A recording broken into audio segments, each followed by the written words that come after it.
여러분 안녕하십니까? 이가혁 라이브 이가혁입니다. 조지호 전 경찰청장이 윤 전 대통령으로부터 계엄 당일 월담 의원들에 대한 체포 지시를 받았다고 다시 한번 자세히 증언했습니다. 윤 전 대통령의 이른바 통닭계엄 주장을 두고 여권에선 회개한 논리라는 비판이 나옵니다. 잠시 후 짚어보겠습니다. 정청래 민주당 대표가 국민의힘과 통일교 유착이 확정되면 위헌정당으로 해산돼야 한다고 재차 주장했습니다. 통일교 특검 추천 방식을 놓고 여야가 대립하고 있습니다. 그럼 오늘 함께할 네 분의 해설위원 소개해드리고 백가 앵커의 브리핑으로 첫 번째 이슈 보겠습니다.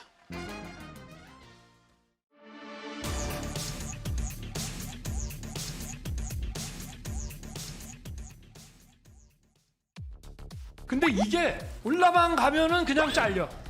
주임원사가 그 소대 사병들 관리하는데 하다못해 통닭이라도 한 마리 사주려고 그러면 이게 꼭 필요한 돈인데 어떻게 이런 거를 이런 것만 딱딱 골라갖고 자르나 몰라. 내가 이거 몇 번 얘기를 했거든. 몇 년을. 계엄 선포 배경으로 통닭 사줄 예산을 국회가 잘랐다고 언급한 윤석열 전 대통령. 오늘 내란 우두머리 혐의 재판에서는 조지호 전 경찰청장과 대면했습니다. 증인으로 출석한 조 전 청장은 이달 초에 했던 증언을 다시 한번 확인했는데요. 처음에 국회를 통제를 해라. 나중에는 월담하고 이런 의원들을 다 잡아라. 체포해라. 하는 그런 내용이었습니다. 김건희 특검은 오늘 오후 정치자금법 위반 혐의로 윤 전 대통령을 추가 기소한 상황. 게다가 일반 이적 혐의로 추가 구속기로에 선 가운데 윤 전 대통령이 은권 월담은 불법이니 체포하라고 했다라는 조 전 청장의 증언도 추가됐습니다. 예, 크리스마스 이브입니다. 저희 녹색이 왠지 크리스마스 색깔과 좀 잘 어울리는 것 같은데요. 오늘도 저희는 복잡한 정치권 상황 자세히 전해드리겠습니다. 조지호 전 경찰청장, 오늘 윤 전 대통령 내란 혐의 재판에 증인으로 출석했습니다. 월담 의원들이 불법이니까 체포하라라는 지시를 윤 전 대통령이 했다. 이렇게 다시 한번 명확히 밝혔습니다. 지금 그 영상도 속속 저희가 지금 전달을 받고 있어서 가장 빨리 여러분께 들어오는 대로 생생하게 보내드리겠습니다. 신영 의원님. 월담 의원 체포 지시 다시 한번 명확히 했어요. 그렇죠. 지난번에 이상민 전 장관의 재판에서도 증언을 했었는데 조지호 경찰청장이 이번에도 윤석열 재판에서 나와서 윤석열 대통령이 월담 지시를 했다라는 거에서 명확하게 증언을 했습니다. 윤석열 월담하는 의원들 다 체포하라. 그리고 실제로 국회가 담이 워낙 낮고 쉽게 월담할 수 있고 월담할 수 있는 사람이 많아서 월담하는 의원들은 불법이니까 체포하라라고 구체적으로 그때 상황을 증언을 한 것입니다. 예. 그렇기 때문에 결국에는 국회를 통제하고 기능을 마비하려고 했던 그런 주문을 했던 결국에는 내란 수괴는 윤석열이었다라는 개연성에 대해서 조지호 경찰청장이 다시 한번 재판에서 증언을 한 거기 때문에 상당히 이거는 재판의 판단에 있어서의 근거로 활용될 주요한 증언이라고 얘기할 수 있고요. 예. 실제로 아무리 비상계엄을 이렇게 발령을 한다고 하더라도 헌법에 의해서 설치된 국가기관을 강압에 의해서 전복하거나 그런 권능 행사를 불가능하게 하는 것 자체가 사실은 이런 것이 국헌문란이 되는 거고요. 그것을 지시한 윤석열은 내란 수괴로서의 이런 내란의 원초적인 그런 원흉이 되는 것이기 때문에 이런 부분에서의 국회 무력화 시도를 했다라는 증언은 매우 중요한 오늘 재판에서의 그런 이야기라고 판단될 수밖에 없습니다. 예, 그날 밤 계엄 해제안 의결을 위해서 국회로 진입하려는 의원들 상당수가 담을 넘어서 국회 안으로 들어갔습니다. 그런데 그 담을 넘는 의원들 이거 불법이니까 체포하라라는 지시를 받았다고 당시 경찰의 수장 조지호 전 경찰청장이 오늘 법정에서 생생하게 증언했습니다. 영상이 들어오는 대로 가장 빨리 시청자 여러분께 전달해 드리겠습니다. 그런데 이 증언이 오늘 증언이 의미가 있는 것, 지난 1일 이상민 전 행안부 장관의 재판에 증인으로 출석했던 조지호 전 청장이 그때도 명확하게 말을 했다는 겁니다. 그러니까 일관되게 반복적으로 체포 지시를 받았다는 걸 명확히 하고 있습니다. 12월 3일 23시 15분경부터 다음 날 00시 48분경까지 사이에 윤석열 대통령으로부터 비아폰으로 한 6차례 전화 받은 사실이 있습니까? 예. 처음에 국회를 통제를 해라 하길래 제가 법률적인 근거가 없어서 안 됩니다라고 얘기했던 것 같고, 그리고 나중에는 월담하고 이런 사람 의원들을 다 잡아라, 체포해라 하는 그런 내용이었습니다. 당시 윤석열 대통령이 증인에게 전화로 조청장 국회로 들어가는 의원을 체포해 불법이야라고 말했습니까? 그렇게 그거는 제가 워딩을 분명히 기억을 합니다. 예, 월담하는 것 불법이다. 체포하라. 김기웅 의원님, 지난번에도 그리고 오늘도 일관되게 경찰 수장이었던 조지호 전 청장이 말하고 있습니다. 월담하는 게 불법이다. 이 논리는 성립이 되는 겁니까? 월담죄라는 건 없습니다.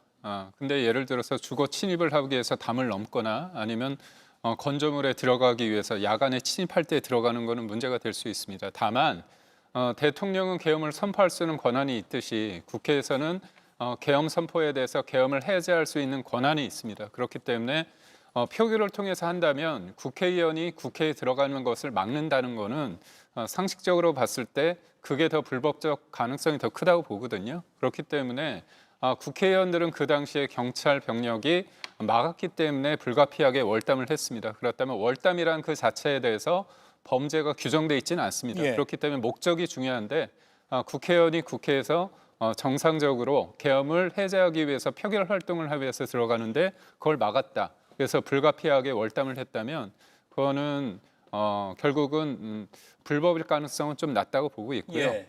다만 이제 계엄이 곧 내란인가를 가에 대해서 이 부분에 대해서 우리가 봐야 될 게 국헌문란의 목적이 상당하느냐 이거 플러스 폭동이 있었느냐가 중요합니다. 근데 그 폭동이 규모가 어느 정도 있어야 되고 폭동의 어떤 지속 가능성 일정한 시간이 담보돼야 되기 때문에 이 내용만 가지고 이 계엄이 곧 내란이라고 보기는 좀 그렇고, 다만 불법적인 어떤 행위 국회의원의 표결을 막았다는 그 의미에서는 굉장히 국헌문란의 목적성을 강화시킬 수 있는 특검의 주장에 좀 신빙성을 더해주는 부분이 아닌가 싶습니다. 예, 계엄은 곧 내란이라는 건 아니다라는 주장은 지금 국민의힘 지도부에서 계속 나오고 있는 그런 주장이기도 합니다.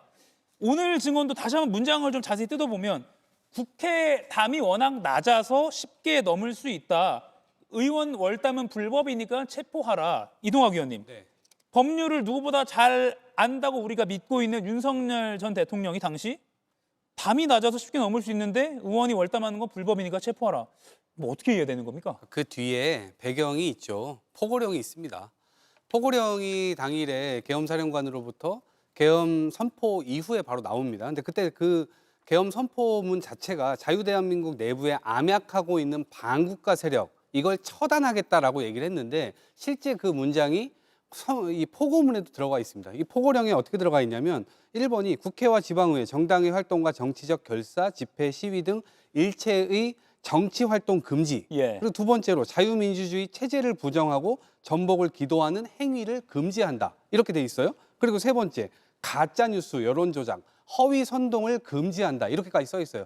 그러니까 윤석열 전 대통령 입장에서는 그 모든 것들이 포고령의 기준이 되는 것이고 그 기준을 어기면 다 불법이 되는 겁니다. 그러니까 체포해 이렇게 돼 있는 거예요. 그리고 여인영 방첩사령관의 휴대폰에서 포렌식을 하니까 10월 27일 계엄이 벌어지기 훨씬 전이죠. 거기에 메모가 발견되지 않았습니까? 그 메모가 뭐였냐면 포고령 위반 최우선 검거 및 압수수색한다 이렇게 되어 있습니다. 예. 이것은 오래전부터 준비를 해왔고 모의를 해왔던 정황이 그대로 증거로 남아있는 것인데 계엄 당일날 만약에 국회의원들이 경찰들의 통제에 당하지 않고 자율적으로 막 담을 넘어서 들어가는 그런 상황이었다면 본인도 당황했을 겁니다. 당황했는데 어떻게 체포하란 말이 나오죠? 저것은 오래전부터 이럴 것이다라고 예측하고 준비해온 사람이기 때문에 바로 체포해 이건 포고령 위반이야 이런 얘기들이 과감하게 나올 수 있는 거죠. 그러니까 예. 오히려 윤석열 전 대통령이 불법 위헌적인 저런 선포문, 계엄령 이런 것들이 전부 다 이 불법이다 이런 것들을 오히려 역으로 보여주고 있는 것이 아닌가 싶습니다. 다른 사람의 증언도 아니고 경찰 수장이었던 사람의 증언이기 때문에, 그리고 지난 1일 이상민 전 행안부 장관 때 증언했던 것과 동일한 내용을 반복적으로 그리고 확실하게 이야기하고 있기 때문에 오늘의 증언이 중요해 보입니다. 계엄 선포 전에 지난해 12월 3일 저녁에요. 삼청동 안가에서 회동을 했다라는 점도 조지호 전 경찰청장이 다시 한번 명확했습니다.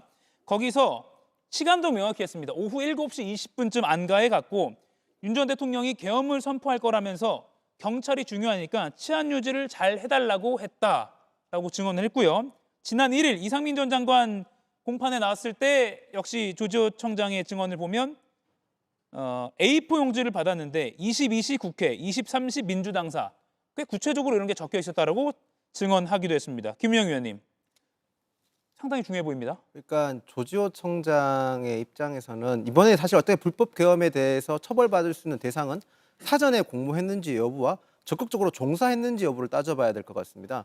조지호 청장 입장에서는 본인이 사전 공모를 안 했다고 주장할 수도 있을 것 같습니다. 시간상 너무 급하게 받은 점은 분명히 있을 것 같습니다. 하지만 조지호 청장은 그만큼 많은 권한을 행사할 수 있는 위치에 있었습니다. 특히 경찰력이라는 공권력, 즉 국민들을 대상으로 무력을 행사할 수 있는 공권력을 투사할 수 있는 위치에 있었기 때문에 조지호 청장 입장에서는 조금 더 자기가 억울할 수도 있겠지만 실질적으로 처벌을 받을 수밖에 없는 상황에 놓였다고 보는 것이 합리적일 거라고 저는 생각을 합니다. 예. 그렇기 때문에 현재로서는 조지호 청장의 증언도 매우 중요하고 조지호 청장이 지금 파면당했지 않습니까? 그 파면의 근거 역시도 어찌 보면 12월 3일 안가에서 들었던 내용을 어쨌든 사전에 조금이라도 일찍 들었기 때문에 저런 처벌과 더 나아가서 증언이 더 중요하다는 점을 말씀드리겠습니다. 예, 지금 김유영 의원 논평을 할 때 지금 나오고 있는 이 장면은 오늘 조지호 전 경찰청장이 증인으로 나온 모습입니다.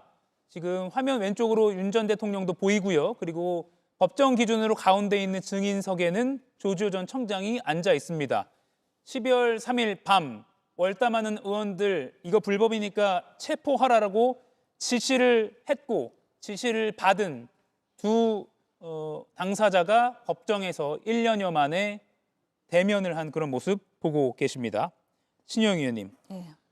조지호 전 청장은 뭐 시청자분들도 아시다시피 최근에 이제 만장일치로 탄핵이 됐습니다.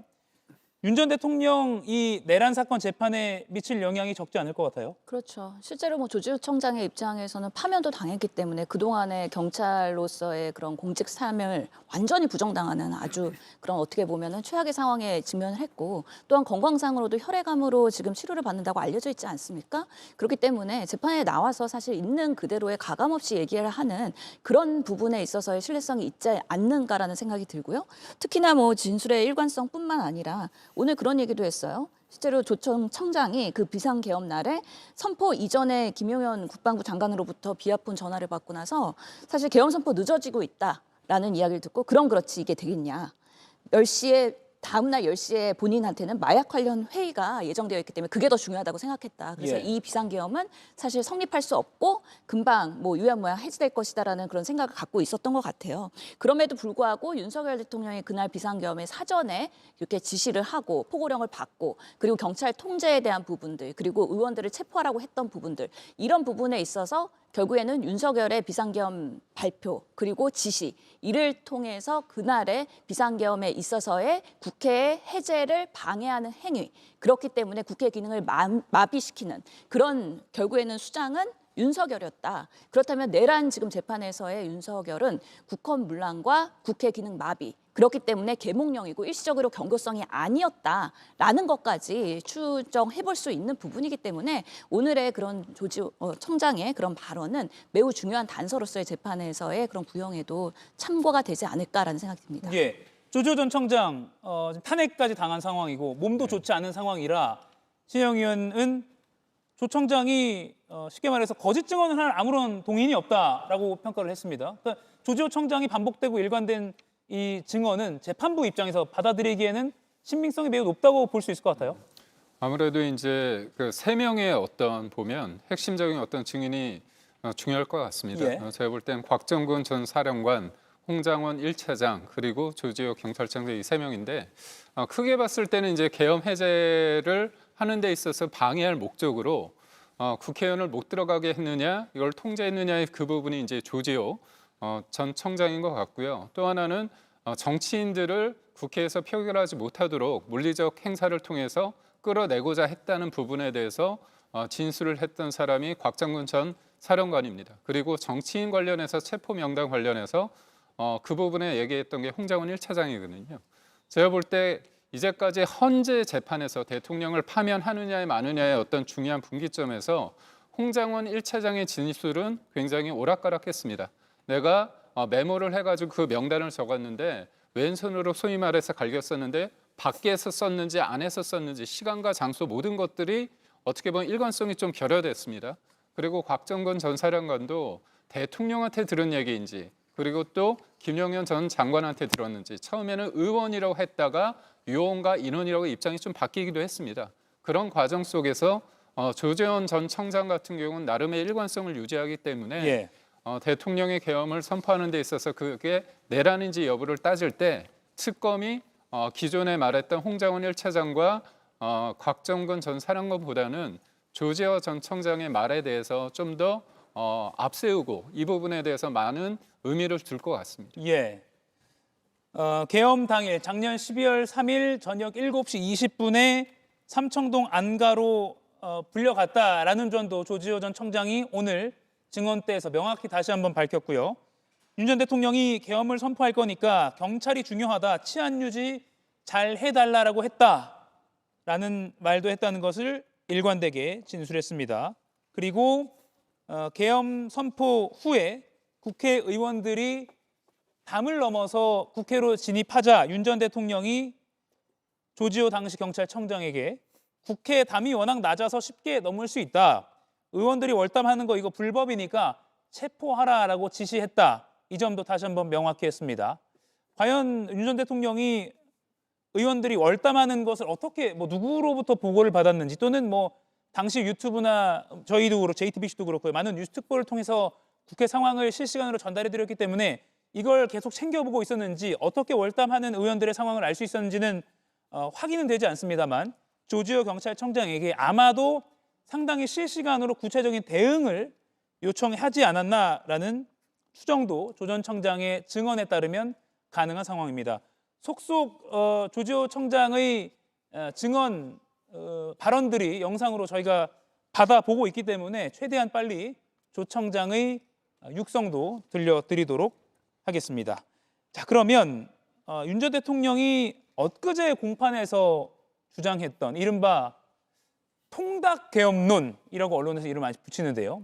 계엄을 한 게 사병들에게 통닭 사줄 예산까지도 민주당이 깎더라라는 취지의 주장을 한 겁니다. 김은영 의원님, 어떻게 보셨습니까? 윤석열 전 대통령이 이제 재판을 조금 더 여론전으로 끌고 가려고 하는 모양새로 저는 생각을 했습니다.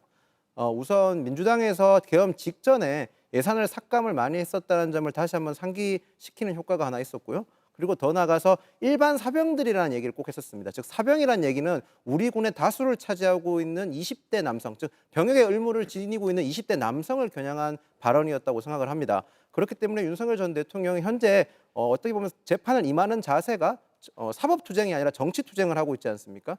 그런 의미에서 조금 더 여론을 환기시키고자 저런 전략을 썼다고 저는 생각을 하는데요. 그런데 개인적으로 윤석열 전 대통령이 국군 통수권자로서 우리 군의 지금 현재 재판을 하는 과정이나 더 나아가서 증언이나 진술을 하는 과정에서 국군 통수권자의 모습을 보여줬는지에 대해서는 저도 의구심이 듭니다. 어찌 보면 저와 비슷한 생각을 가지신 분들 입장에서는 윤석열 전 대통령의 이런 여론전을 하는 것이 과연 우리 군에게 얼마나, 우리 군이라든지 아니면 20대 남성들 전체에게 얼마나 효과가 있을지는 저도 의문이 드는 상황입니다. 예. 그래서 계엄령의 계자가 닭계자냐라고 어제 김용남 전 의원도 이 자리에서 비판을 하기도 했고요. 혁신당 조국 대표도 비슷하게 비판을 했습니다. 신혜영 의원님, 이 소식 듣고 좀 어떤 생각 드셨어요? 통닭 계엄론. 그러니까 작정하고 나온 것 같아요. 나름 변론 전략에서 국민들한테 쉽게 단적인 생활 예시를 들면서 민주당 뭔가 젊은 군인들의 그런 통닭값도 예산 삭감의 계몽령 이런 식으로 헤드라인을 예상하지 않았을까 싶긴 한데 사실관계가 완전히 다르죠. 그렇기 때문에 틀렸다고 말할 수밖에 없고요. 실제로 윤석열 집권하던 당시에 2025년 국방부 예산도 결국에는 국방부에서 올린 예산을 정부가 윤석열 정권에서 3,600억 원을 삭감을 했다는 거예요. 그런 부분에 있어서의 군 급식 예산에 있어서의 삭감 이런 것들은 본인 스스로가 초래한 부분인데 이런 부분을 마치 남 탓하는 민주당으로 돌리고 있는 윤석열의 치졸한 모습이라고 얘기할 수밖에 없고 특히나 본인이 직접 변론을 하면서 이런 예시를 들고 뭔가 변명을 하려고 그러는데 그마저도 사실관계가 매우 틀렸다. 그만큼 국정 운영을 하는 데 있어서 팩트 체크가 안 된 상황에서의 분노만 계속 쌓이고 남 탓하는 대통령이 아니었냐라는 얘기를 할 수밖에 없는 것이고요. 실제로 이런 부식비 관련해서는 민주당이 오히려 허영 의원 등 국정감사에서 왜 정부가 군 예산에서 부식비나 이런 식비에 대한 것들을 더 확보하지 않느냐라는 비판을 했기 때문에 실제로 민주당은 그것을 증액하려고 했고 삭감을 한 거는 정부 아니다. 이런 부분에 있어서 오히려 자충수를 둔 것이라고 생각이 들기 때문에 오늘의 그런 윤석열 재판에서의 또 하나의 정말 어떻게 보면 예능 프로를 보는 듯한 우스꽝스러운 예시이다라고 할 수밖에 없는 것이죠. 네, 김경일. 제가 짧게 말씀드리자면 계엄을 윤석열 전 대통령이 이제 선포할 때 여러 가지 얘기를 든 것 중에서 그 12월 3일 다음 날에 어떤 게 있었냐면 예정돼 있었냐면 서울중앙지검장과 감사원장에 대해서 탄핵 발의가 있었습니다. 그 전에도 뭐 법무부 장관, 행안부 장관, 그다음에 방통위원장 관련해 수많은 탄핵이 있지 않습니까? 실질적으로 이거는 탄핵이 되면 나중에 기각이 되더라도 그 동안 직무가 정지돼 있습니다. 실질적으로 국가기관이 무력화됐다는 점이 있고 또 하나는 뭐냐면 이제까지 한 번도 그런 적이 없습니다. 감액 예산이 있었습니다. 4조 원을 깎았는데요.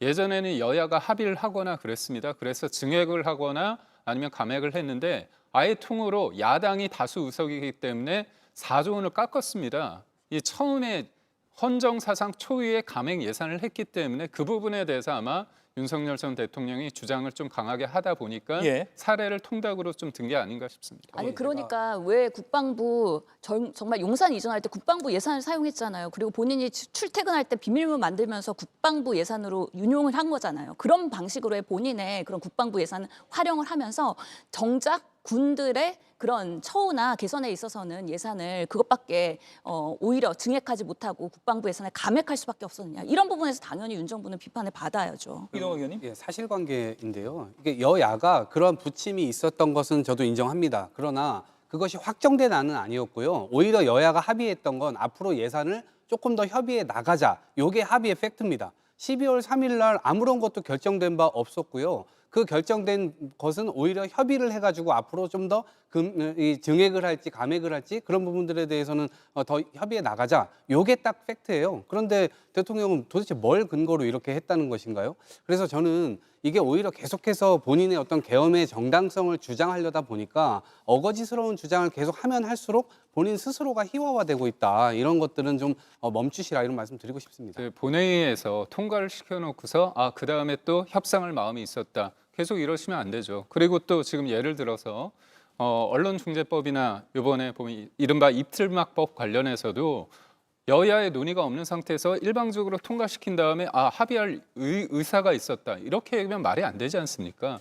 이제까지 예산 관련해서 한 번도 여야가 시간은 늦췄지만 일방적으로 야당이 의석수가 많다고 해서 관철시킨 적은 없습니다. 감액 예산은 헌정사상 초유의 상황이고요. 그건 언론에서 다 지적한 상황입니다. 다만 이제 헌법재판소의 그 판단 결정문으로 이 상황을 제가 정리를 하자면 야당의 이른바 폭거를 인정하더라도 그게 계엄령이 아니라 정치적 영역으로 풀어갔어야 됐다라는 판단을 내린 적도 있기 때문에 이 정도로 일단 정리를 하고 지금 마침 조지호 전 경찰청장의 오늘 증언이 영상이 저희가 바로 확인을 했습니다.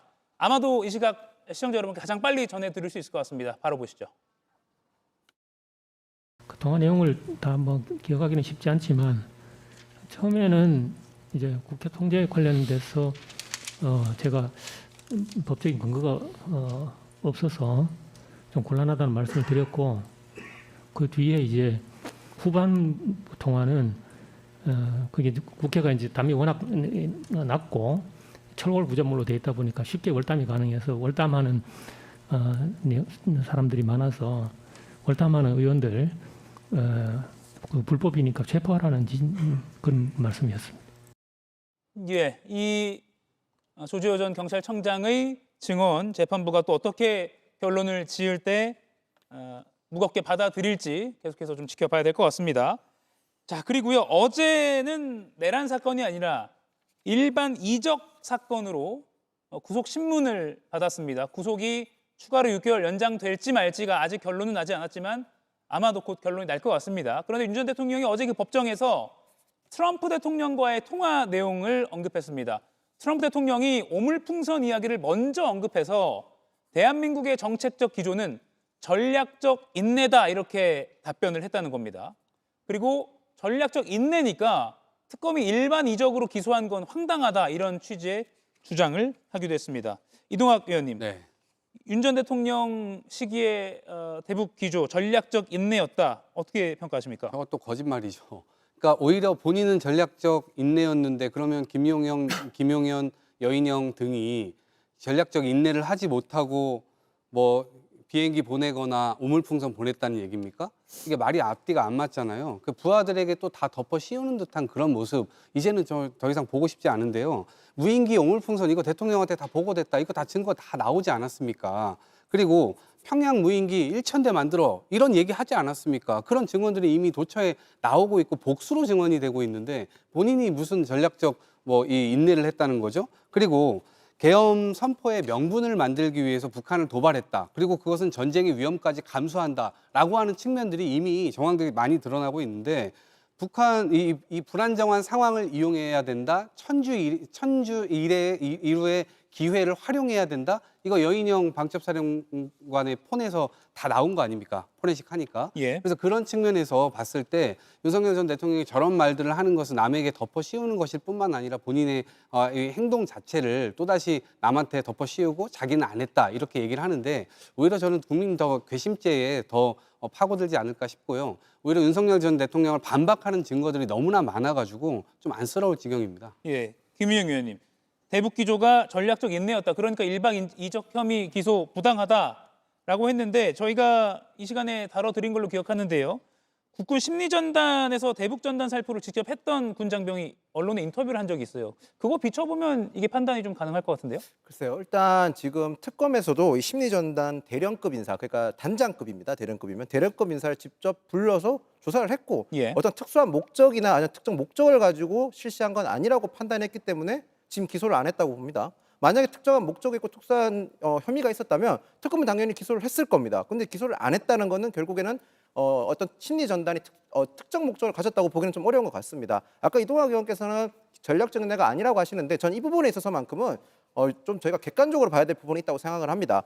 그때 당시 즉 북한이 오물풍선을 보냈는 시점에 봤었을 때 대통령실까지 북한이 오물풍선을 보냈었습니다. GPS를 맞춰서 전략적으로 타격을 한 겁니다.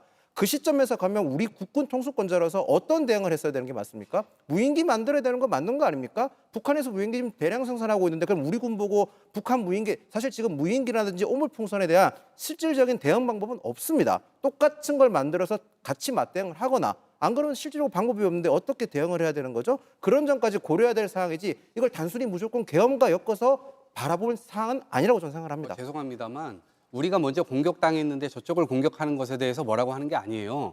엄연히 따지면 지금 증거로 나오고 있는 건 우리가 먼저 보냈다는 거잖아요. 우리가 먼저 도발을 했다는 것이고 그 결과로 날라왔는데 오물풍선을 김용현 국방부 장관 임명되고 나가지고 2배 이상 더 보냈다는 거예요. 그런 증거들이 지금 다 나오고 있고요. 그리고 이 여인영 방첩사령관의 휴대폰 포렌식에서 어떤 이 메모가 나왔냐면 불안정한 상황, 단기간 효과 천재일우의 기회를 공략해야 된다. 체면이 손상되어 반드시 대응할 수밖에 없는 곳을 타격해야 된다. 그곳이 평양, 핵시설 2군데, 그다음에 관광지 이런 데에다가 보내자고 계획을 다 했었던 거 아니겠습니까? 그리고 최종적으로 별표치고 어떤 메모가 있었냐면 최종 상태는 저강도 드론 분쟁의 일상화라고 얘기를 합니다.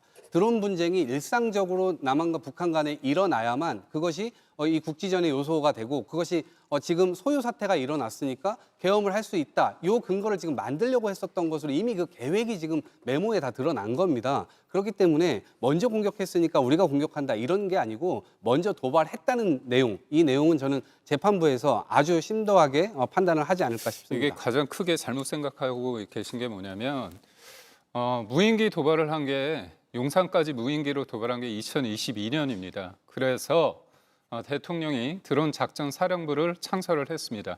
우리나라에서 대응하는 건 북한의 어떤 어떻게 도발이 있을 때 우리가 비례적으로 대응을 하는 겁니다. 우리나라 대통령이 묵고 있는 용산 상공까지 침범을 했습니다. 그러면 우리가 평일까지 못볼 보낼 이유가 뭐가 있습니까? 그렇기 때문에 지금 국군 심리 전단에서 우리가 대북 전단을 뿌린 게 문제라고 하고 그걸 기본으로 하면서 그걸 예를 들면서 대통령이 뭐라고 했습니까? 이거 김정은한테 사과하고 싶은데 그렇게 하면 종북몰이 당할까 봐 못한다고 하지 않았습니까? 이 인식이 잘못된 겁니다.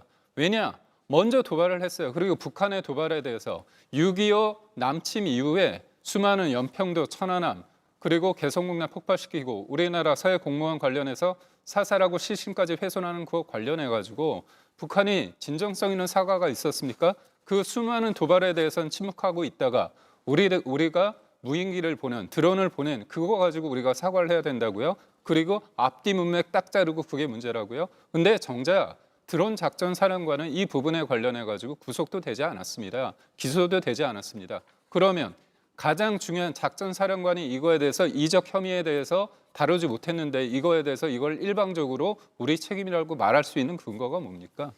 예, 일반 이적 혐의로 어제 구속신문을 받으면서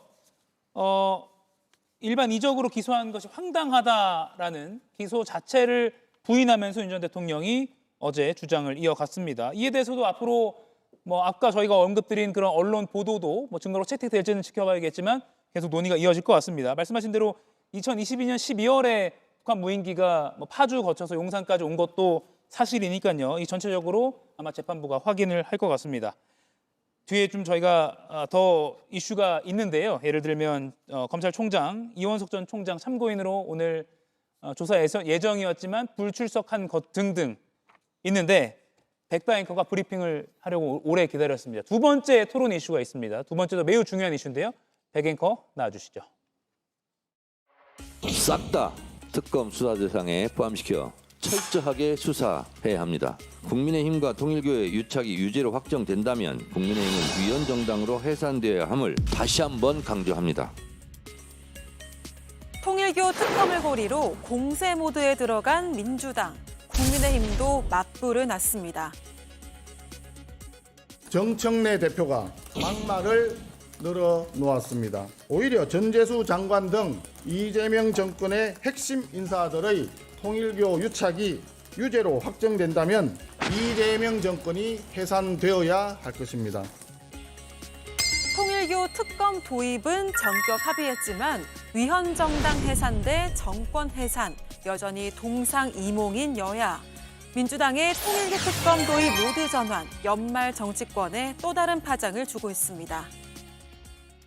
예, 통일교 특검 민주당이 전격적으로 수용하면서 누가 특검을 추천할 것인가, 수사 범위는 어떻게 할 것인가 등등으로 여야가 대립하고 있습니다. 그런데 오늘 정청래 민주당 대표가 통일교와 국민의힘이 유착한 게 확인이 되면, 유죄로 확정이 되면 위헌정당 해산돼야 한다라고 다시 한번 언급했습니다. 그러면 전격 수용한 것도 그렇고 이런 발언도 그렇고요. 신효영 의원님, 지금 수사받고 있는 민주당 일부 인사들 말고는 특검해도 우리 더 나올 거 없다, 자신감 있다, 이런 추론을 하고 있는 걸까요? 예, 그럴 가능성이 높다고 판단을 한 것이죠. 예. 그렇기 때문에 전격적으로 통일교 이슈는 특검으로 받는 것이 오히려 통일교와 국민의힘의 유착 관계를 규명하는 데 있어서 훨씬 더 중요한 그런 단서들이 나올 것이다라는 거를 의미하는 건데요. 이미 여러 보도들이 있습니다. 2022년 대선 과정에서 국민의힘 한학자 총재가 결국에는 Y를 점지했죠. 그렇기 때문에 윤석열 측에 많은 부분에 있어서의 정치 후원금이 집중으로 전달이 됐고,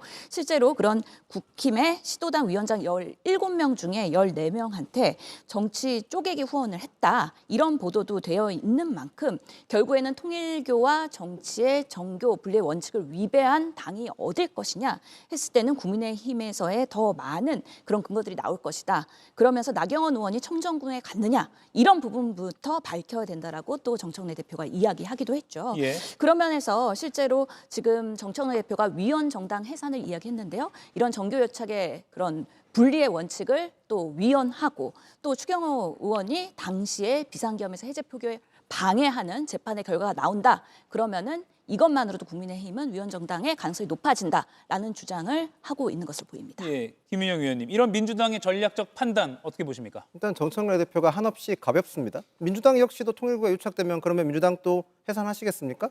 지금 이건 단순하게 정치적 공세로 삼을 내용이 아닙니다.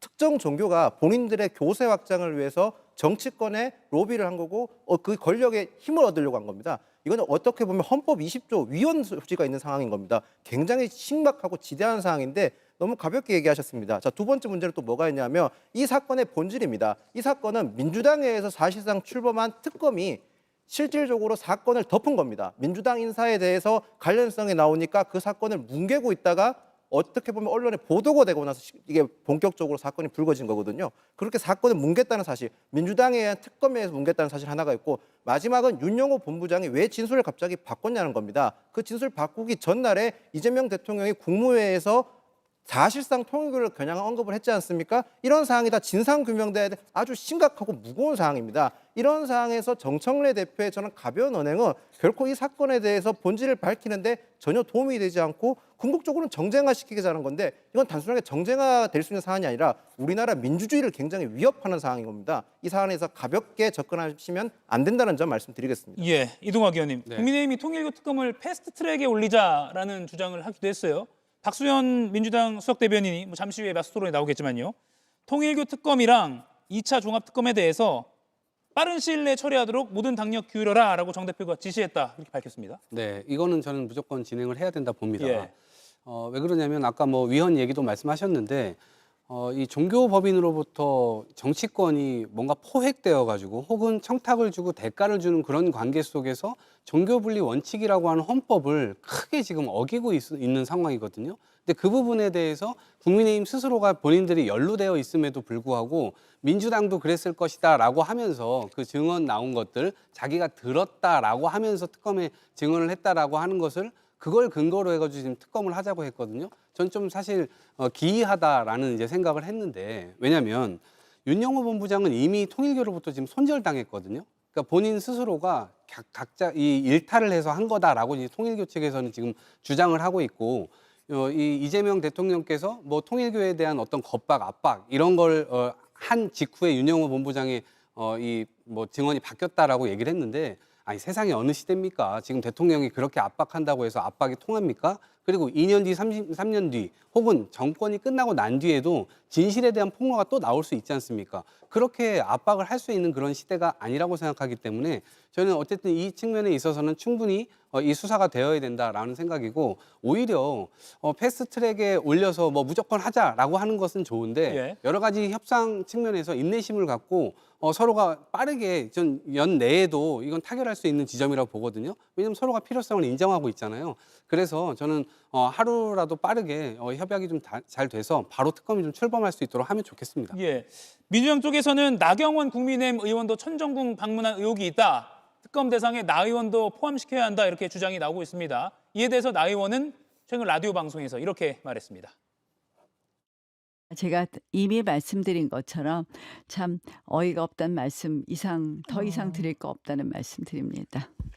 가기는 가셨어요? 천정궁? 제가 더 이상 말씀 안 드리겠다는 말씀이셨잖아요. 아니, 전재수 장관부터 시작해서 예. 지금 많은 의원들 이름이 예. 나오고 있는데요. 명명백백하게 밝히기 위해서는 수사로 가야 된다. 그런데 말입니다. 나경원 의원님은 천정궁에 갔습니까? 안 갔습니까? 국민들은 궁금합니다. 나경원 의원도 이 궁금증을 해소하기 위해서 특검 대상에 포함시켜야 하지 않을까요? 예, 김기영 의원님. 네. 나경원 의원에 대한 공세가 높아지고 있어 어떻게 네. 보세요?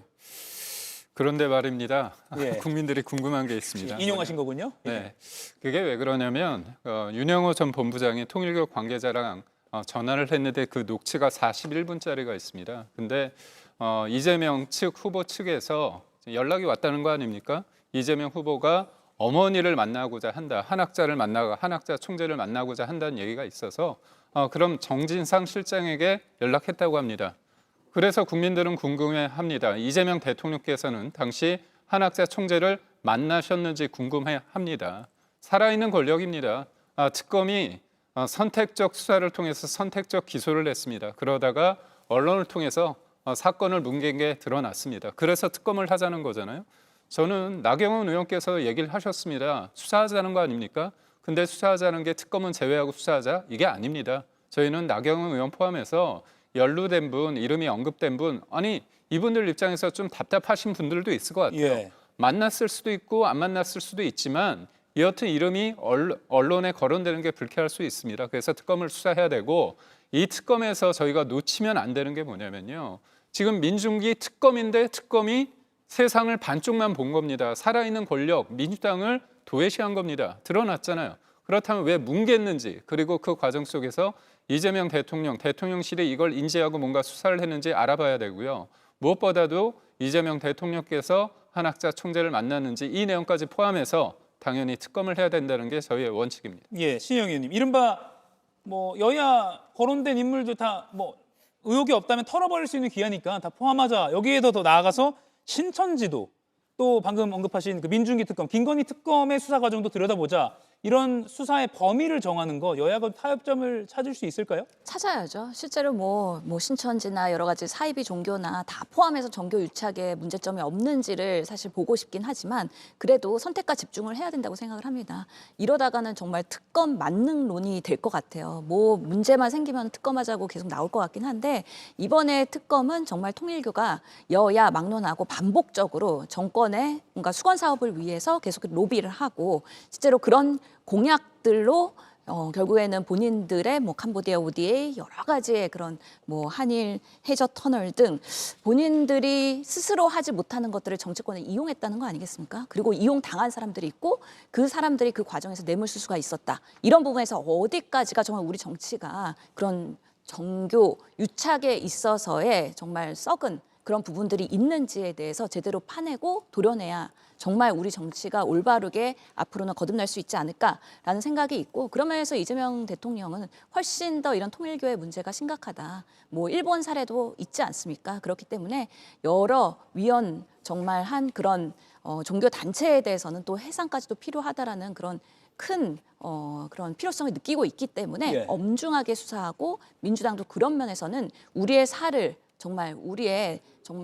도려내더라도 그런 부분에 있어서는 국민들의 신뢰를 얻기 위해서는 꼭 필요한 특검이 돼야 되기 때문에 결국에는 이런 과정에서의 타협 과정이 정쟁을 흘러가면 안 된다. 그런 면에서의 뭐 제3자 추천에 대한 부분 예. 이런 것들이 결국에는 소통이 되면서 통일교에 대한 특검법은 추진되지 않을까. 그리고 가능하면 빠르게 됐으면 좋겠다라는 바람을 갖고 있습니다. 예, 비슷한 맥락에서 이규현 대통령실 홍보소통수석이 이렇게 말했습니다. 이 대통령이 이번에 거침없이 정리할 것은 정리하고 가자는 생각을 가지고 있다. 통일교 특검에 대해서 그래서 긍정적인 찬성의 뜻을 밝혔다라고 합니다. 이동학 의원님, 그럼 아까 김기현 의원이 문제 제기한 것처럼 의혹을 제기한 것처럼 뭐 이재명 대통령 안 만났냐?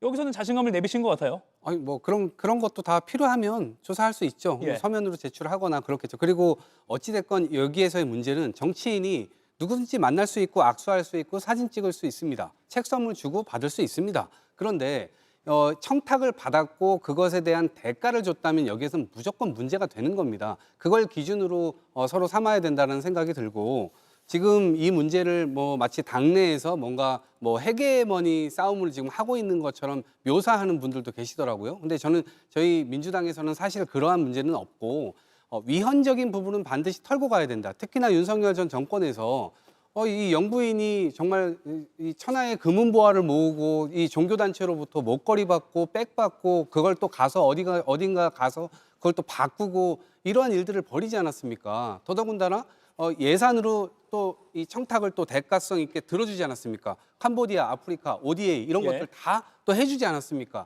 이 연결고리가 지금 드러나 있는 게 국민의힘의 몸통입니다. 그런데 저희들은 그런 것들이 연루가 안 되어 있을 것 같으니까 유리할 것 같으니까 이걸 하자 이런 개념이 아니고요. 이미 헌법에 위헌적 사안이기 때문에 다시는 어떤 종교법인도 이런 식으로 위헌 위법하게 정치권에 접근해가지고 청탁하고 대가받고 이런 것들은 근절하자 그 얘기를 대통령께서도 하고 있는 겁니다. 그런 차원에서 국민의힘도 좀 진정성 있게 이번에 털 건 털고 국민 앞에 좀 거듭나는 모습, 정치권의 모습을 좀 보여주는 게 좋지 않을까 싶습니다. 예, 특검 추천 방식 두고도 양당이 대립을 하고 있습니다. 뭐 민변이다, 헌재다 이런 보도들도 나오고 있는데 이에 대해서는 정치권이 좀 빨리 협의를 해서 결론을 내면 좋겠다 이런 여론도 많이 있습니다.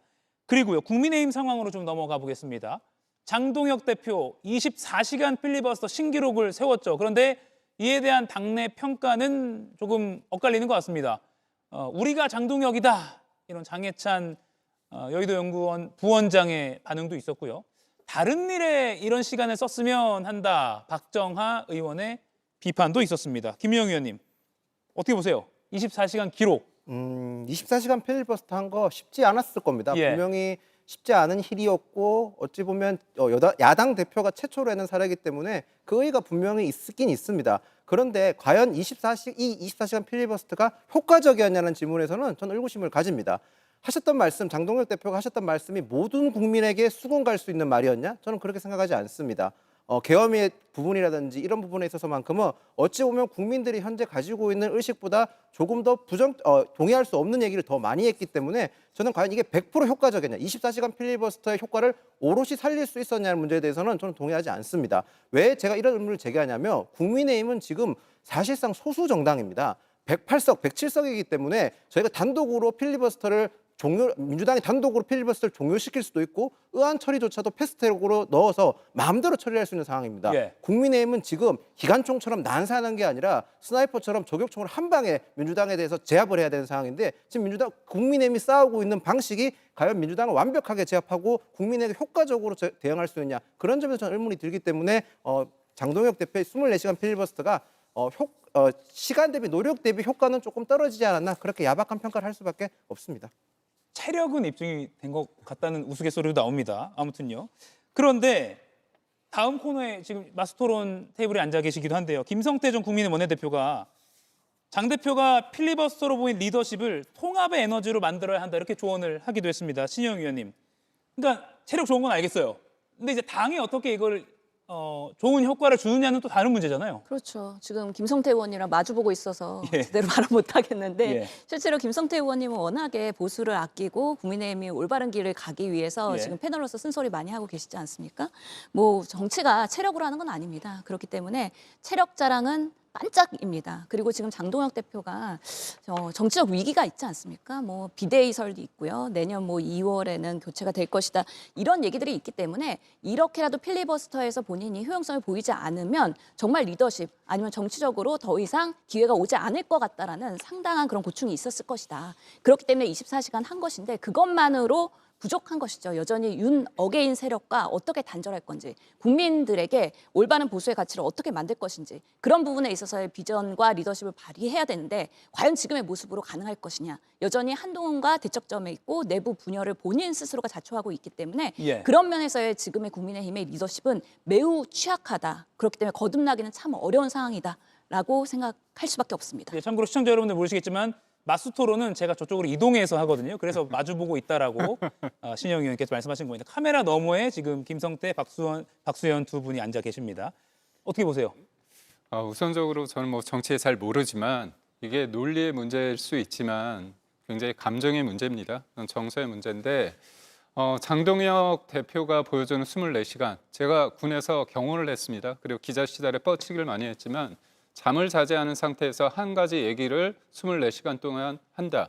이건 굉장히 어려운 일입니다. 그래서 이런 절박함, 안쓰러움, 그런 것들이 당원들이, 국민들이 봤을 때 소수 정당의 대표에게 좀 더 경청할 수 있는 어떤 기회를 좀 주시지 않았는가 생각하고요. 이게 모든 것들을 다 보여주지는 않는다고 생각합니다. 예. 저희가 부족한 면, 그리고 저희가 변화하겠다는 그런 어떤 계기가 되고요. 저희가 하나가 될 수 있는 계기가 돼서 저는 장동혁 대표의 이 일종의 헌신, 이 부분에 대해서 당내에서는 굉장히 호의적인 평가가 이어지고 있고, 그 다음에 어떤 방식으로 변화하고 행동으로 보여주느냐가 숙제로 남아있지 않을까 싶습니다. 예, 일부 국민의힘 초선 의원들이 연말이 변화의 데드라인이다라는 발언을 하기도 했는데 연말 안에 어떤 변화가 실질적으로 나타날지 아니면 뭐 다음 해로 넘어갈지 한번 지켜보겠습니다. 요거 하나만 끝으로 더 짚어보고 마스토론으로 넘어가겠습니다.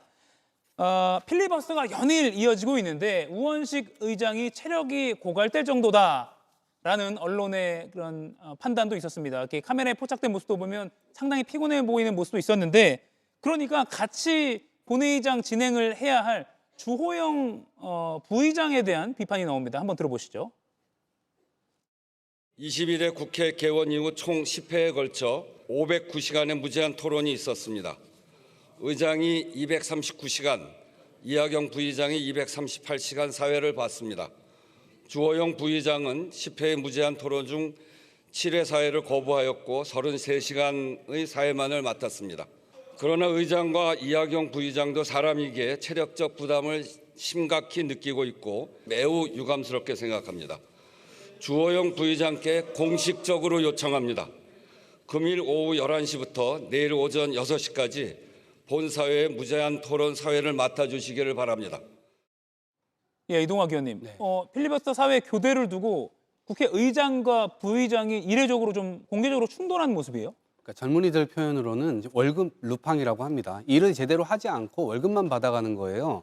지금 무노동 무임금 원칙을 저기에 적용해야 되고요. 지금 대단히 무책임해요. 그리고 방송법 지난번 방송법 필리버스터 때도 뭐 일본 출장인가 어딘가 갔다고 지금 이렇게 해서 되겠습니까? 그리고 마지막으로 지적하고 싶은 것은 너무 무성의합니다.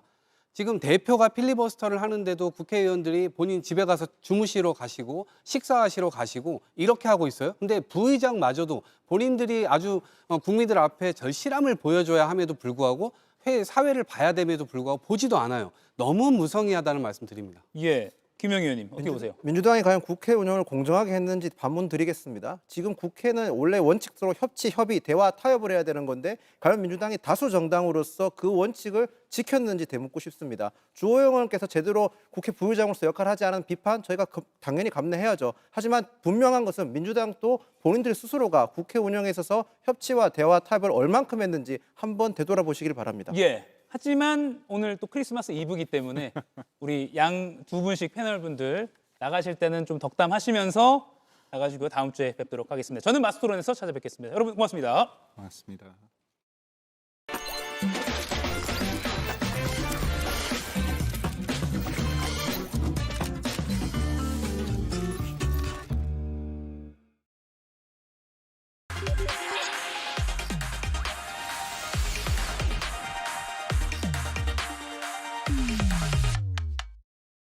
네, 수요일 여러분들이 좋아하시는 톰과 제리 같은 케미가 돋보이는 박수현 더불어민주당 수석 대변인, 김성태 전 국민의힘 원내대표 두 분과 토론해 보겠습니다. 누가 톰이고 누가 제리인지는 여러분들께서 판단해 주시기 바랍니다. 첫 번째 주제, 백다 앵커의 브리핑으로 먼저 보겠습니다.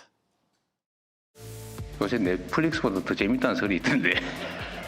국민들 사이에서는 명플릭스, 젠플릭스라고 불리기도 한답니다. 명플릭스, 젠플릭스, OTT보다 더 재밌다고 소문났다는 그것, 바로 이재명 정부의 첫 업무 보고 생중계입니다. 그것이 적발이 돼갖고 세관으로 넘겨. 참 말이 기십니다. 가능하냐 안 하냐 묻는데 자꾸 옆으로 세요. 총 6일간 진행됐던 각 부처의 업무 보고, 이 모든 과정은 1780분간 생중계됐습니다. 사이다, 소통이라는 긍정적 평가와 함께 즉흥 지시에 대한 우려도 나왔는데요.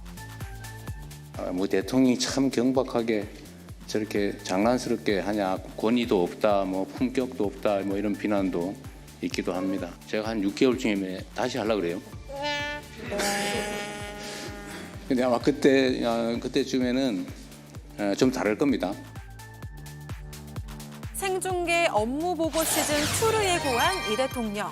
첫 번째 업무 보고에 대한 다양한 평가 속 과연 젠플릭스, 명플릭스의 다음 시리즈는 어떤 모양이 될까요? 예, 이번 정부 들어서 색다른 모습들이 많이 있는데 생중계로 국민들이 업무 보고를 시청할 수 있었습니다. 6일간의 생중계 업무 보고, 어제 부산 해수부를 끝으로 마무리가 됐습니다. 두 분께 총평을 먼저 좀 여쭐게요. 어떻게 보셨습니까? 예, 뭐 새로운 스타일이죠. 국정이라고 하는 것이 국민들로부터 굉장히 멀리 떨어져 있는 것 아닙니까? 예. 내 문제가 아니라 남의 문제 같고, 내 나라 일이 아니라 남의 나라 일 같은 이런 시절을 우리가 쭉 살아왔는데, 그래도 시대를 겪으면서 점점 국민과 가까이 와 있고, 또 가까이 오지 않을 방법이 없는 게, 예. 우리 핸드폰 가지고 있습니다만 전부 다 이런 통신의 도구가 완전히 발달하고 있잖아요. 예. 자, 그렇게 해서 이제 국민 속으로 국정이 들어오는 건데, 이번에 이재명 대통령께서 업무 보고 스타일을 이렇게 바꾸면서 완전히 국정이 국민 속으로 내려왔다. 국정이 국민에게 스며들었다. 국정이 굉장히 재미있는 요소가 되었다라고 하는 이런 측면에서는 매우 긍정적인 요소가 되었고 국정 보고를 대통령이 아니라 국민에게 직접 한다라고 하는 이런 차원에서 주권자의 어떤 그런 자부심이나 이런 것들이 다시 높아지고 예. 국민의 주권 의식이 높아지는 계기가 되지 않았습니까? 물론 이 와중에서 약간 뭐 지적할 수 있는 이런 부분들은 대통령께서 우스갯소리로 지금 오늘 마지막에 뭐 대통령이 그렇게 품격이 없냐라는 말도 내가 잘 알고 있다. 뭐 이렇게 또 정리도 해주셨는데 예. 아마 좋은 부분을 좀 더 잘 발전시켜 나가서 하면 국민의 주권 의식도 높아지고 국정에 더욱 국민이 관심을 갖는 그러한 어떤 발전하는 방향으로 어떤 출발한 것이 아닌가 저는 그렇게 평가를 합니다. 예. 출발은 일단 긍정적이었다. 어떻게 보십니까? 역시 뭐 집권당 대변인 남도요. 또 약간 톰과 제리 케미가 나오고 있습니다. 예. 저는 그런 측면에서 이재명 대통령께서 좀 전에 뭐 약간 편안한 분위기로 부처 업무 보고 평가를 본인이 자신이 직접 평가한 내용 그게 맞아요. 그러니까 본인이 경박하고 품격 없다 그런 지적 있는 것도 알고 그렇기 때문에 6개월 이후에 부처 업무 보고를 다시 하겠다. 문제는 6개월 이후에 다시 하겠다는 이게 또 공직사회에 엄청난 또 데미지를 줬어요. 지금부터 준비 들어가나요, 그러면? 그렇죠. 이게 엄청난 공직자들 스트레스죠. 예. 공직자들은 국정감사 국회에서 실시하는 국정감사 받는 그 기간하고 대통령 부처 업무 보고 시절이 제일 이 힘든 시간이에요. 이걸 1년에 한 번 하는 건데 이걸 대통령께서 1년에 2번 하겠다 그러면 이게 바로 경기도 성남시장하고 또 경기도지사 시절에 이 공직자들을 이렇게 관리하고 또 때로는 다스리는 어떤 그 방법을 많이 경험을 노하우를 축적하고 있는 거예요. 예. 저렇게 해서 한편으로는 공직사회를 기강도 잡지만은 또 한편으로는 내 말 잘 듣고 잘 니들이 이해하고 국정 운영 잘 반영해 이런 메시지거든요.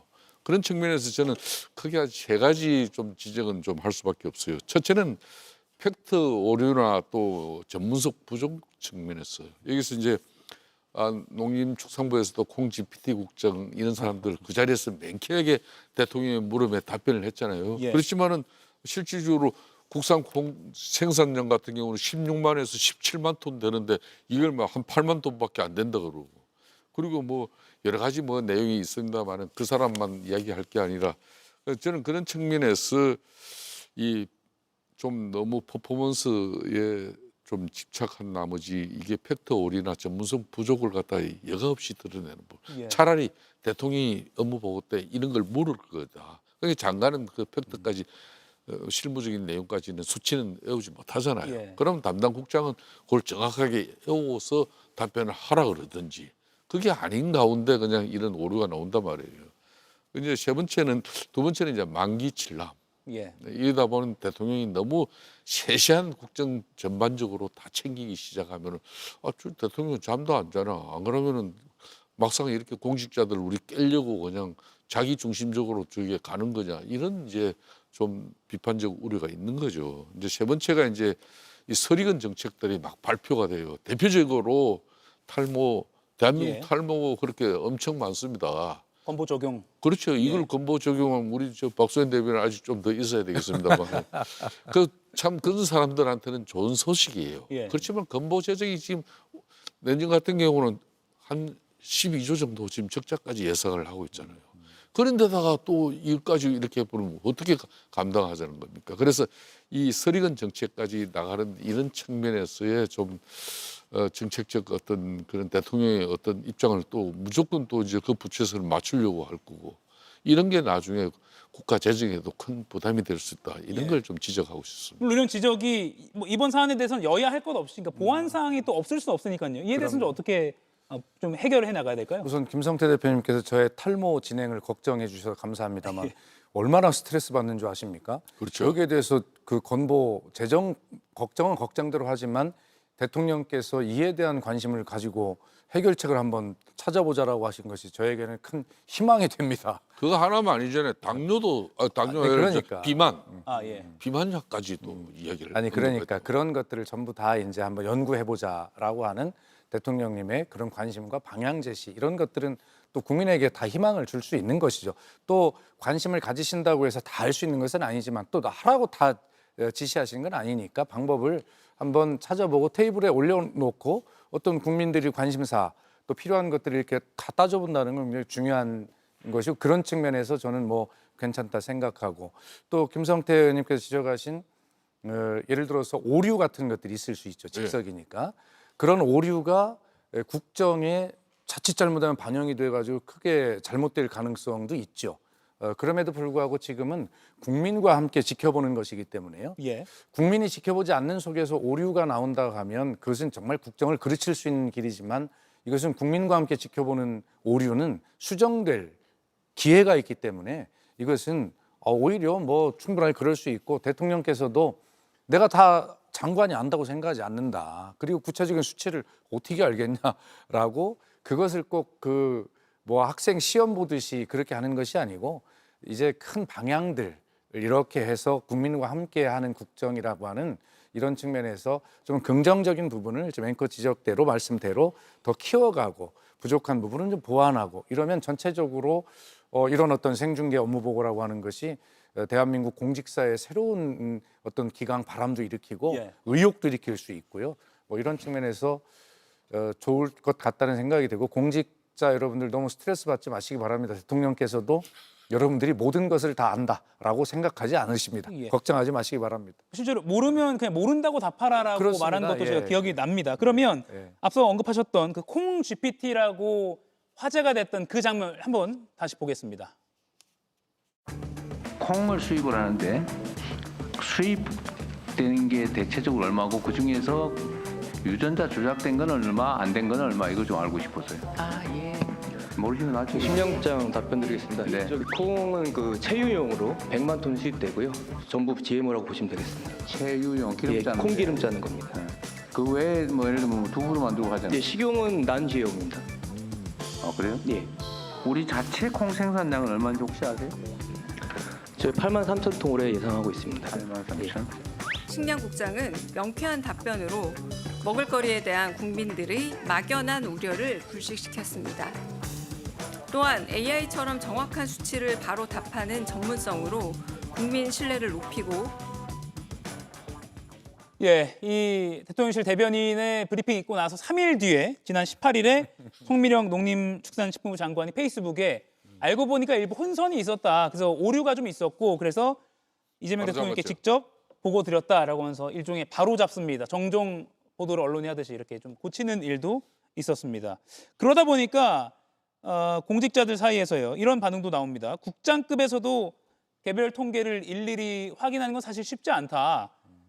기억력 테스트가 아니지 않냐. 사전에 조금 어느 정도는 조율하고 했으면 오히려 국민들이 보기에도 이제 신뢰를 더 얻지 않았겠냐. 그리고 보여지는 것도 중요하니까요. 그래서 이런 것들은 하나만 더 저희가 좀 디테일하게 들어가면요. 6개월 뒤에 또 한다고 하니까 이런 거 좀 사전에 좀 큰 틀의 질문은 좀 주고 하는 것도 괜찮겠다 싶기도 한데요. 아마 그게 안 될 거요. 예. 이게 이재명 대통령께서 업무 보고를 받으면서 즉석에서 하는 질문이 많아 보여요. 예, 그때 떠오르는 거. 그렇습니다. 예. 그렇기 때문에 이것을 사전에 뭐 좋습니다. 그런 걸 좀 병행하면 좋겠죠. 오늘 대통령께서 이런 것이 관심이다라고 해서 그렇게 큰 틀을 뭐 병행할 수 있고 지금처럼 대통령께서 그렇다고 궁금한 걸 질문하지 말라고 할 수는 없지 않습니까? 저것은 아마 그 성남시장과 경기도지사 이 지방 정부를 이끌면서 몸소 그 본인에게 체득된 스타일이기 때문에 저런 스타일을 대통령이 바꾸라고 할 수는 없어요. 그렇다고 해서 저것이 무슨 공직자 업무 평가의 기준이 되는 건 아니지 않습니까? 그래서 그런 부분들을 좀 병행해서 하면 좀 발전적 방향이 나오지 않을까 이런 생각이 들고요. 또 제가 그 청와대 수석이나 대변인 할 때 경험을 보면 어떤 대통령이든지 토론을 많이 합니다. 문재인 대통령도 토론을 굉장히 많이 했고 노무현 대통령은 뭐 토론의 달인이라고 하지 않았어요. 근데 제가 생각할 때도 이런 부분들이 국민에게 공개되면 정말 재밌었겠는데 근데 그 장면이 대통령이 물으셨는데 뭐 정책실장이나 수석이 모르고 그럼 대통령께서 죄송하지만 그 뒤에 앉은 비서관 좀 일어나 보시겠습니까? 그래서 묻기도 하시고 그러면서 굉장히 긍정적인 결론으로 이룬 경우들이 많아요. 그래서 과정은 너무 우리가 그 중요하게 토론 과정에서 생각 안 했으면 좋겠어요. 그 결론이 굉장히 그 긍정적인 방향으로 작용할 수 있다면, 좀 더 나은 국정으로 가는 길이 있을 수 있다면, 모르면 어떻고 지적받으면 어떻고 대통령도 좀 틀리면 어떻습니까? 그러나 국민께서 함께 지켜보시기 때문에 저는 안전판이 있다 이런 생각을 하고, 예. 마지막으로 대통령께서 이게 저는 잘 모르지만 새벽까지 뭘 보시고 한다고 하지 않아요? 예. 아마 틀린 게 있으면 대통령께 직접 그 텔레그램으로 문자로 다 국민들이 아마 보낼 겁니다. 예. 실시간 댓글이나 온라인 반응을 상당히 자주 확인한다고 저도 알고 댓글을 있어서. 다 읽으시는 스타일로 알려져 있습니다. 원래 그런 댓글 하기를 통해 가지고 예. 쉽게 말하면 자기 편을 많이 만들어내고 그렇게 해서 당권을 잡는 그런 흔히 말하는 팬덤을 만든 당사자가 예. 이재명 대통령이에요. 그러니까 지금 현재 이번 부처 업무 보고를 통해서 대통령이 이제 통치 철학이 국정 운영을 뭐 하는 어떤 여러 가지 기술 중에 하나를 갖다 부처 업무 보고를 이렇게 매년 하는 그 형식적인 틀에서 벗어나 가지고 실질적으로 대통령이 이 모든 부처 업무 보고의 이슈의 중심에 서는 겁니다. 이재명 대통령이 국정 운영 지금 6개월이 이제 지나는 시점에 이 부처 업무 보고를 통해서만큼 이 모든 이슈를 자기 중심적으로 만든 적이 없어요. 그 전에 뭐 한미 정상회담도 하고 미국 가서 유엔 뭐 또 총회에서 연설도 하고 뭐 여러 뭐 외교 순방 행사도 있었지만은 그때마다 당의 뭐 정청래 당 대표 내지는 뭐 존경하는 우리 추미애 위원장님 이런 분들이 또 당에서 그런 분위기를 장악하는 그런 것들이 있거든요. 그런 측면에서 대통령실의 그 참모들이 이 부처 업무 보고를 통해서 이렇게 이제 국정 운영 장악하면서 이슈의 중심에 서는 그런 대통령의 모습을 만들어내는 그것까지는 내가 볼 때는 대단한 성공을 했어요. 예. 그렇지만은 부처 업무 보고를 준비하는 그 공직자들 같은 경우는 피가 마릅니다. 근데 대통령께서는 지금 즐기고 있는 거거든요. 대통령께서는 즐겼어요. 이거 누가 봐도. 그런데 부처 그 업무 보고를 준비한 그 공직자들의 피가 마르는 그 피가 말라가지고 어떤 공직자는요. 나 이러다가 그냥 제명에 못 살겠다고. 예? 그래서 산하기관이나 이런 데 내려가야 되겠다는 그런 자주 섞인 평가도 나오더라고요. 그만큼 이재명 대통령이 웃으면서 하는 것 같지만은 실질적으로 진행하는 내용을 그대로 한번 보십시오. 이거는 아주 고통을 주는 행위예요. 예. 6개월 뒤에 한다고 했으니까 아마 지금의 과정을 다시 한번 복귀하고 예. 보완할 점 보완하고 해서 할 것 같습니다. 다만 뭐 국민들의 의견도 좀 평가가 엇갈릴 수 있습니다만 민간 기업에 계신 분들 얘기 들어보면 우리 원래 저렇게 했어 이런 분들도 있고요. 그러니까요. 근데 동작 또 공직사에서는 스트레스 받게 되고 어느 정도 좀 절충점을 찾아갈지도 한번 지켜봐야 될 것 같습니다. 대통령실 소식 하나만 더 짚어보고 두 번째 토론 이슈로 넘어갈게요. 용산 대통령실 시대가 사실상 막을 내렸고 청와대 시대가 다시 시작됐습니다. 언론인들이 상주하는 춘추관은 이미 개소했고요. 이재명 대통령도 다음 주 월요일부터는 아마 청와대에서 직무를 볼 것이다라는 관측이 나오고 있습니다.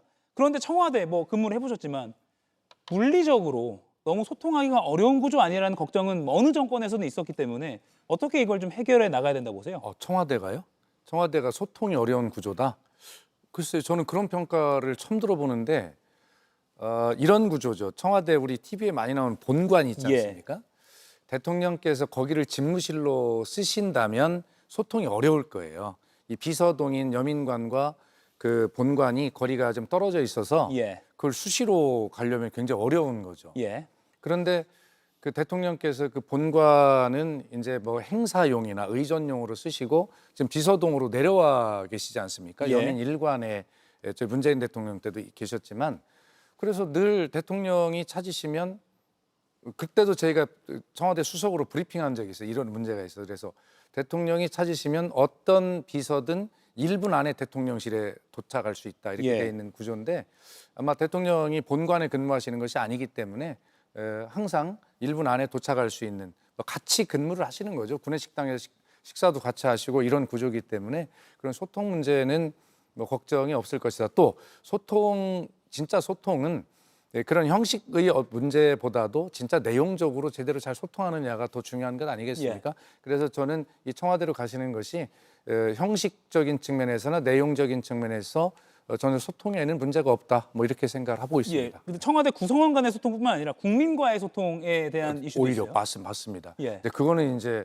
항상 겸손한 자세로 더 노력해야 되겠죠. 우리가 소통이 부족하다라는 자세로 노력해야 되고 아까 국정 생중계도 마찬가지입니다. 국민에게 더 그렇게 진짜 소통을 하는 모습으로 보여야 되겠다는 진심으로 이해를 하고 발전시켜 나가면 될 일이고 뭐 그런 이재명 정부기 때문에 국민과의 소통 이런 문제는 좀 걱정을 안 하셔도 줄이셔도 되지 않을까. 청와대가 더 노력할 것이다. 이렇게 말씀을 드리겠습니다. 사실 윤 전 대통령 생각해 보면 용산으로 가서 소통 더 강화하겠다 했는데 결국에는 뭐 불통의 또 탄핵으로 끝났고요. 어떻게 보세요? 윤석열 전 대통령의 가장 큰 실패 요인 중에 하나가 대통령실을 갖다가 그러니까 너무 섣부르게 이전한 그 부분에 분명히 있습니다. 그러니까 국정 운영의 동력은 대통령 당선되고 취임하자마자 그때부터 실질적으로 가장 큰 힘을 발휘하는 게 6개월이거든요. 그런데 윤석열 전 대통령 같은 경우는 대통령실 이전 문제로 가지고 6개월 동안 대통령실을 세팅하는데 대려 시간을 소비했단 말입니다. 그러다 보니까 불필요한 언론도 뭐 그런 모습까지 다 보게 되고 많은 오해도 추측도 많이 나오게 된 거거든요. 그렇기 때문에 저는 뭐 다시 청와대로 이재명 대통령이 들어가는 부분에 대해서는 저는 굳이 부정적으로 평가하고 싶지는 않아요. 그렇지만 이제 대통령실의 그 기능이 과거에 권위적으로 또 어떤 관료적 어떤 중심의 권력의 어떤 심장부 거기에서 모든 국민적 소통보다는 일방적인 어떤 그런 대통령의 권위만 내세우는 그런 청와대가 아니길 바라는 그런 국민적 바람이 있거든요. 그렇기 때문에 윤석열 전 대통령도 청와대를 나오고자 했거든요. 그렇기 때문에 다시 들어가는 이재명 대통령의 입장은 국민적 우려가 있다는 걸 가장 유념을 하시고 뭐 좀 전에 대통령의 실질적인 업무 행태는 어민간에서 이루어지기 때문에 거기에 대통령 집무실이 있고 하니까 뭐 참모들을 하고 스태프들하고 소통하는 문제는 크게 문제가 없다고 저는 보고 있습니다. 예, 뭐 사무실장과 가까이서 일을 한다고 하니까 좀 지켜보고요. 29일 월요일에 이재명 대통령이 청와대에서 본격적으로 집무를 시작한다고 하니까 또 봉황기도 용산 집무실에서 29일 0시에 내려지고 또 청와대로 29일 0시쯤에 옮겨진다 이런 뒷이야기도 있습니다. 자, 그러면 두 번째 토론 주제로 좀 넘어가겠습니다. 두 번째는 잇따른 김병기 의혹 여야 입장은 이렇게 잡아봤습니다. 먼저 항공사 호텔 숙박권 관련 논란 그리고 공항 의전 서비스 요청 논란에 대해서 민주당 김병기 원내대표 호텔 숙박권은 반환하겠다. 그리고 오늘 나온 의전 서비스 관련 의혹에 대해서는 의전 받은 바 없다라고 해명했습니다. 들어보시죠. 칼 호텔 숙박권 이용 관련해서 이야기가 계속 나오는데 그거는 뭐 당연히 어떤 숙박권을 갖다가 그렇게 이용했던 것은 적절하지 못했던 것 같고요. 즉시 뭐 반환 조치하겠습니다. 다만 당시에 정무위나 국토위 소속이셨으니까 이게 제가 누누이 말씀드리지만 지금 그게 적절하지 않았다고 얘기를 드립니다. 보좌진들이 선의를 얘기하셨는데 그때 당시에는 관계가 좋고 그러니까 보좌진들이 의원을 갖다가 이렇게 잘 모시겠다 이런 걸 갖다가 이렇게 뭐 했는데 예, 지금 민주당 내에서 이 사안 좀 어떻게 보고 계세요? 예, 어쨌든 여러 가지 뭐 곤란한 입장이죠. 또 당사자인 김병기 원내대표께서도 얼마나 좀 지금 곤란하시겠습니까? 사실은 이런 것들이 공직자, 특히 선출직 공직자인 국회의원들에게 굉장히 국민의 눈높이는 아주 엄하게 적용되는 문제 아니겠습니까? 그래서 우리 김병기 원내대표가 지금 굉장히 곤혹스럽겠다라는 말씀을 좀 드릴 수밖에 없는데요. 오늘 이제 그 해명에 대한 말씀도 저는 사실은 어떤 모든 여부를 떠나서 잘못된 일이다라고 한 줄만 딱 하셨으면 좋았겠다 이런 생각이 드는데 또 기자님들이 저렇게 질문을 계속 하시니까 답변 안 할 수도 없고 뭐 이런 것 같습니다. 한번 그 김병기 원내대표 개인의 어떤 문제라기보다 민주당 전체 소속된 국회의원들 전체의 문제라고 한번 생각을 하면서 성찰의 계기로 저희들도 이렇게 바라보고 있습니다. 예, 김성태 의원님. 그렇습니다. 이제 김병기 원내대표의 저 문제도 본질적으로는 보좌진 그러니까 보좌진하고의 갈등이 생겼다는 거 아니겠습니까? 그러면 저게 이제 계속 지금 김병기 원내대표가 쿠팡 이제 박태준 대표하고 식사 고가의 식사 그 문제도 논란이 된 지 불과 일주일도 채 되지 않아 가지고 다시 뭐 대한항공 칼 호텔 그런 뭐 숙박 이용권 예. 확보해가지고 그걸 무료로 사용했다는 거. 그리고 뭐또 베트남 가는데 며느리하고 이런 부분에 항공 의전 받았다. 이런 부분들이 가까운 척에서 가까운 사람들의 문제 제기 아니면은 나올 수가 없는 거예요. 아무리 기자들이 밀착해서 원내대표이기 때문에 예. 민주당 내에서도 지도부의 투탑 중에 한 사람이기 때문에 정청래 대표 다음에 예. 이 사람의 일거수일투족을 기자들이 다 지켜보고 있다 하지만 이런 내용은 잘 알 수가 없는 거예요. 내부 폭로가 기사로 만들어져 가지고 이런 상황이 되는 거거든요. 그러면은 본질적인 그런 문제부터 이걸 해결하고 수습하고 그런 가운데 앞으로 이 지금 문제가 되고 나면은 이게 당장 청탁금지법이라든지 때로는 직권 남용 사안이라든지 여러 가지 법적인 문제를 야당 입장에서도 이걸 문제 제기하지 않을 수가 없는 거거든요. 예. 그런 측면에서 좀 사실상 이제 김병기 지금 원내대표 같은 경우 오랜 야당하고 집권당 원내대표 됐으니까 상당히 권력의 중심에 서 있는 사람이란 말입니다. 그럴수록 더 신중하고 자기를 도와준 사람들이나 그런 모든 사람들하고의 관계를 잘 유지해야 되는 거죠. 그런 높은 위치에 올라갔다고 해가지고 무시해버리고 또 뭐 일방적인 판단해버리고 이러면은 이런 디테일들이 반드시 날 수밖에 없는 그런 사안입니다. 이런 거. 예. 해명 자체도 그렇지만 이 언론의 해명하는 태도에 대해서도 뭐 상처에다가 소금 뿌리고 싶으냐라는 이런 식의 발언에 대해서도 당내에서도 너무 지나치게 좀 태도 자체도 조금 부적절한 거 아니야라는 우려도 나오고 있어서 또 그리고 혹시 또 다른 의혹들이 더 나오는 거 아니냐라는 그런 관측도 있어서요. 지금 20초 밖에서 볼 때는요. 우리가 정청래 당 대표의 어떤 뭐 그런 뭐 민주당 내의 장악력 때문에 문제 제기하는 거 문제였지만은 실질적으로 대통령실하고 가장 긴밀한 소통을 하는 그런 친정 체제가 바로 원내대표 그 라인이거든요. 그런 측면에서 이런 문제가 생기고 있다는 건 심각한 거예요. 예. 좀 지켜봐야 될 것 같습니다. 두 분과의 토론은 여기서 마무리하겠습니다. 내일 또 크리스마스 즐겁게 보내시기 바랍니다. 고맙습니다. 예, 메리 크리스마스. 감사합니다. 지키고 싶은 겨울도 즐기고 싶은 겨울도 눕시거나 그 어떤 겨울이 와도 노스페이스 리마스터 눕시. 아, 참 잘 가르친다. 우리 애도 좀 가르쳐주지. 그럼요, 어머니. 어? 아들? 정신됐어? 꿈이야? 한 꿈이지요. 설쌤! 초등 공부 소원 성취. 꿈의 선생님을 우리 집에. 단꿈이로 아이 곁에. 공부하자. 누구랑? 단꿈이랑. 양념치킨 바삭하면 안 돼요? 스윗하게 바삭, 매콤하게 바삭. 양념치킨의 바삭한 유혹. 스위치리킹. 내란 우두머리 피고인석에 앉은 전직 대통령이 연일 황당한 말을 하고 있습니다. 최근 법정에서 윤 전 대통령은 계엄이 정당했다며 이른바 통닭 계엄론을 주장했습니다.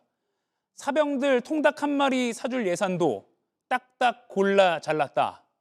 군 명예를 가장 처참히 실추시킨 장본인이 마치 계엄령은 군을 위한 것이었다는 듯 내뱉은 변명.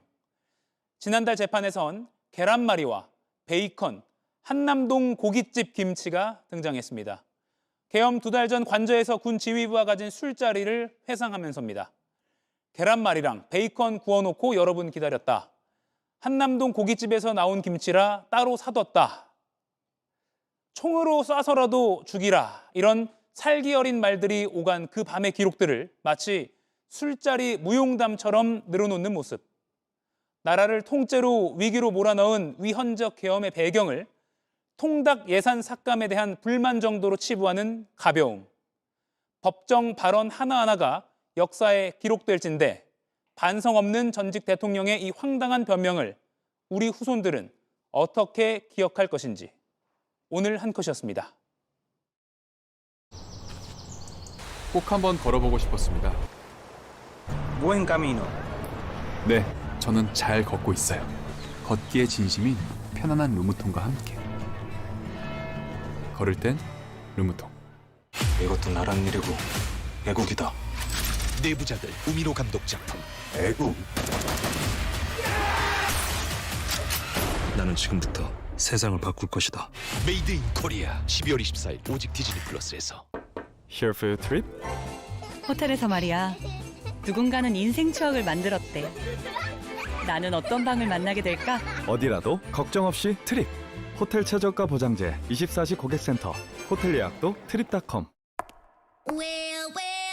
슬링웨이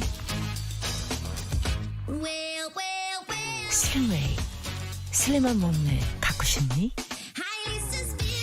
슬링웨이 다이어트 두드림. 바로 이어지는 JTBC 뉴스룸 예고해드리겠습니다. 통일교의 금품 로비 대상으로 지목된 김규환 전 미래통합당 의원의 최근 통화 녹취를 입수했습니다. 경찰 수사가 시작된 뒤 통일교 고위 인사와 입맞추기를 시도하는 내용입니다. 잠시 후 뉴스룸에서 바로 자세히 전해드리겠습니다. 이가혁 라이브 오늘 순서는 여기까지입니다. 크리스마스인 내일도 어김없이 오후 5시에 찾아뵙겠습니다. 여러분 메리 크리스마스입니다. 고맙습니다.